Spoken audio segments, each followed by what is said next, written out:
नमस्कार, मैं हूं आपके साथ आस्था कौशिक। देश के अंदर इस वक्त जो सबसे बड़ी चर्चा चल रही है, या ये कह लीजिए जिस पर सियासी आर पार हो रहा है, या एक बड़ा मंथन चल रहा है, दोनों तरफ की दलीलें और तथ्य हैं, वो है वक्फ संशोधन बिल जो हाल ही में कानून बन चुका है।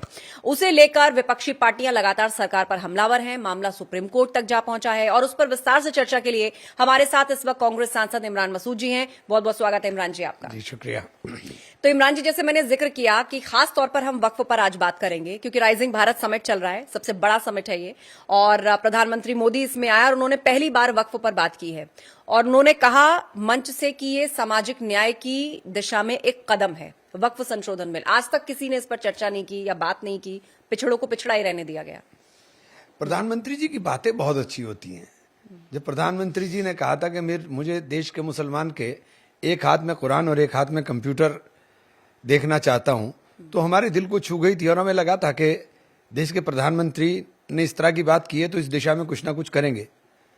तो उस दिशा में उन्होंने क्या कि कुरान छीनने के लिए मदरसों को बंद करना शुरू कर दिया और कंप्यूटर छीनने के लिए उन तमाम बच्चों की छात्रवृत्ति बंद कर दी जो बच्चे स्कॉलरशिप के सहारे पढ़ने के अंदर आगे बढ़ जाते थे।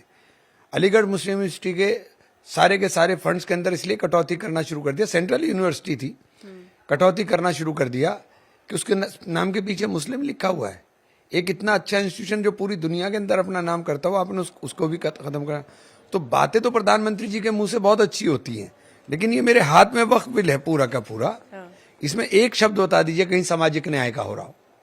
नहीं, वो इसमें एक शब्द मुझे महिलाओं और बेटियों का जो हक मारा जा रहा था, मैं यही कह रहा हूं कि इसमें एक चीज बता दीजिए जहां आपने महिलाओं के अधिकारों को संरक्षण दिया हो, जहां आपने विधवाओं के अधिकारों के संरक्षण की बात की हो, जहां आपने यतीम और मिस्कीन बच्चों की पढ़ाई की बात की हो। इसीलिए तो शायद डीसी का रोल डाला जा रहा है कि वो पहले ये देखे कि वक्फ करने से पहले महिलाओं, लड़कियों या बेवाओं को उनका अधिकार मिला कि नहीं मिला। ये रहा डीसी का रोल भी। डीसी का रोल डिफाइन किया है कि ये प्रॉपर्टी सरकारी है कि नहीं है या नहीं है। मतलब आप किसी भी प्रॉपर्टी को कह देंगे ये मेरी है। आपने तो उल्टा लोगों में नैरेटिव क्रिएट किया कि वक्फ बोर्ड किसी भी संपत्ति को कह देता था कि मेरी है। हमारे गृह मंत्री जी ने देश की संसद में बयान दिया था कि, और माननीय किरण रिजिजू जी संसद में बोल रहे थे कि पार्लियामेंट को भी वक्फ की बना देंगे। कल प्रधानमंत्री भी कह के गए। इतना ही नहीं कि जिस भारत मंडपम में हम बैठे हैं, उन्होंने कहा कि अगर इस तरह का कोई कानून या रेगुलरिटी नहीं लाई जाती तो हो सकता है इसको भी डिक्लेयर कर दिया कैसे जाता। पहले में भी स्ट्रक्चर में क्या सारे या तो पढ़कर बैठिए या तो पढ़कर बैठिए या तो मुझे पढ़कर बैठिए। 1995 मैं सुनिए ना, मैं बता रहा हूँ ना, 1995 के एक्ट के अंदर सारे के सारे प्रोविजन थे। जो ट्रिब्यूनल था, वक्फ ट्रिब्यूनल को सेम पावर थी जो आईटी ट्रिब्यूनल को है। मतलब वजह यही हुई ना कि वक्फ से कंप्लेन है तो आप उसी में जाकर कंप्लेन करें। नहीं, सुनिए मेरी बात, अब सुनिए ना। जो वक्फ ट्रिब्यूनल को पावर थी वही इनकम टैक्स ट्रिब्यूनल को पावर है, वही रेलवे के ट्रिब्यूनल को पावर है। ट्रिब्यूनल की जो पावर है वो सेम थी। उनकी रिव्यू पिटीशन जाती थी। अब इन्होंने रिव्यू पिटीशन के बजाय सिविल सूट फाइल करने के लिए रास्ता खोल दिया। सिविल सूट फाइल होगा तो मुकदमों की बाढ़ लग जाएगी। सिविल सूट फाइल होगा तो मुकदमों की बाढ़ लग जाएगी। आज ये बता रहे 10 लाख मुकदमे, अभी आप देखिएगा 2 करोड़ मुकदमे इसके पेंडिंग हो जाएंगे। सिविल सूट डिसाइड नहीं होते। देखिए मेरी अब सुनिए जी। तो उसके लिए भी प्रधानमंत्री ने कहा कि वो पॉलिटिक्स ऑफ अपीजमेंट थी, वो तुष्टिकरण की नीयत से लाया गया था। तो या तो आडवाणी साहब गलत बोल रहे थे या प्रधानमंत्री जी सही बोल रहे हैं। 2013 का जब अमेंडमेंट हुआ था तो वो सर्वसम्मति से पास हुआ था, सर्वसम्मति से पास हुआ था। और जो इनके उस वक्त के एमपी थे शाहनवाज हुसैन साहब, वो चिल्ला चिल्ला के पार्लियामेंट में बोल रहे थे हमें हमारी संपत्ति वापस दे दो, हमें हमारी संपत्ति सिर्फ वापस दे दो। तो कहां गए वो, कहां गई वो बातें? लेकिन इमरान अब आज आपका एजेंडा, असल में उनका एजेंडा नहीं चल रहा है, उनका एजेंडा चल नहीं रहा है, इसलिए नई नई बातें। कोई आप एक बात बताइए, आपने कहा कि पार्लियामेंट में माननीय गृह मंत्री जी ने 39 लाख एकड़ लैंड, तो आपने कौन सी सोर्स से 39 लाख एकड़ लैंड आए? आप वो सोर्स डिक्लेयर करिए, कहां है 39 लाख एकड़? कभी आप 8 लाख एकड़ बताते हो, कभी आप 39 लाख एकड़ बताते हो। आपकी सरकार के 2021 के अंदर सुप्रीम कोर्ट के अंदर एफिडेविट फाइल करती है कि वामसी पोर्टल पर हमने 99% डिजिटलाइजेशन करा लिया। जब हम जेपीसी में गए तो इन्होंने इनकार कर दिया कि हमने नहीं करा।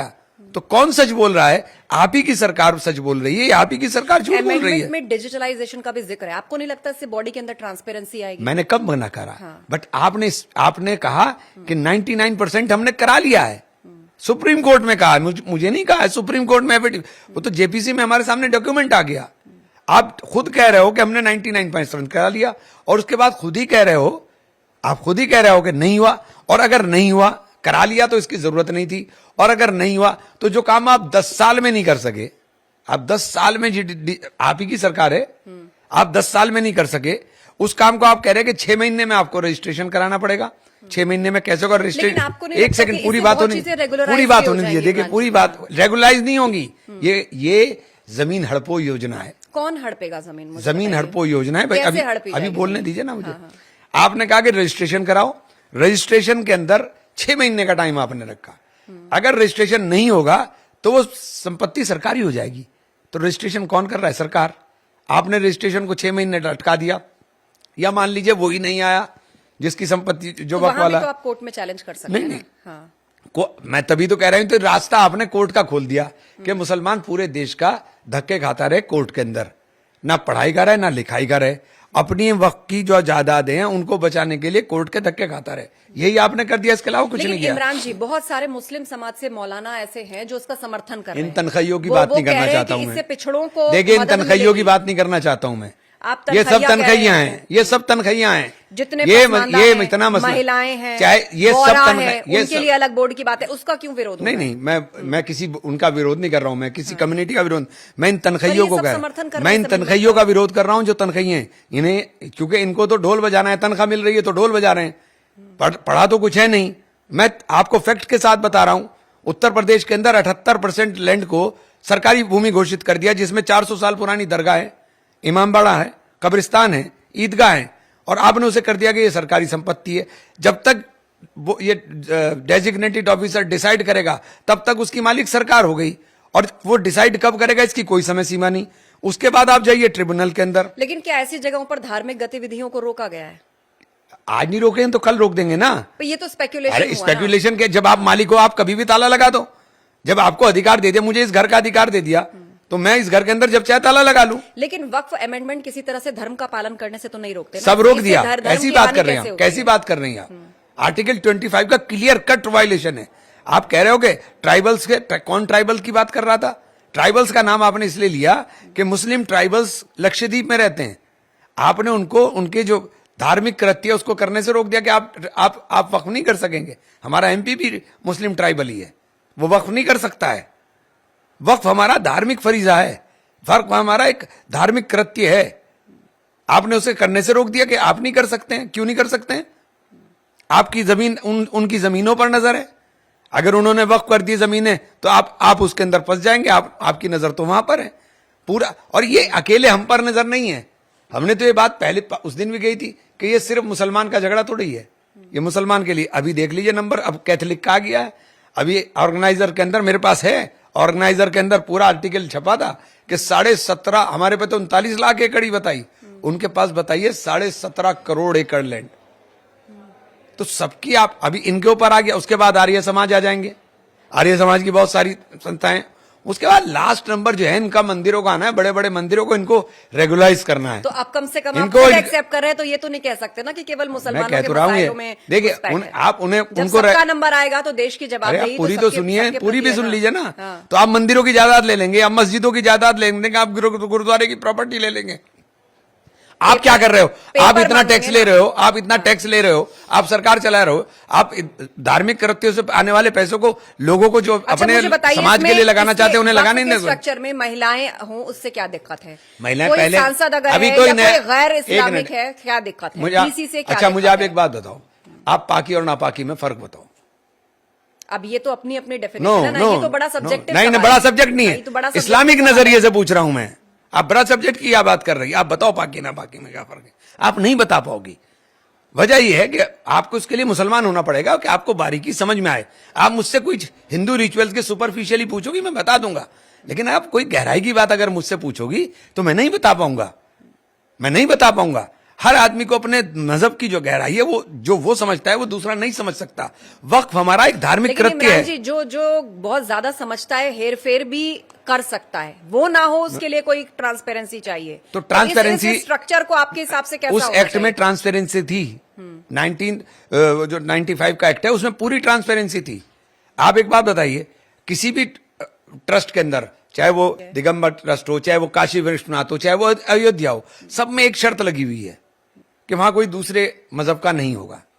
हैं, जैनियों में हो, सिखों में हो, क्रिश्चियंस में भी हो, हैं, मुसलमान के ट्रस्ट में सब रहेंगे। क्यों? क्या हम इस देश के नागरिक नहीं?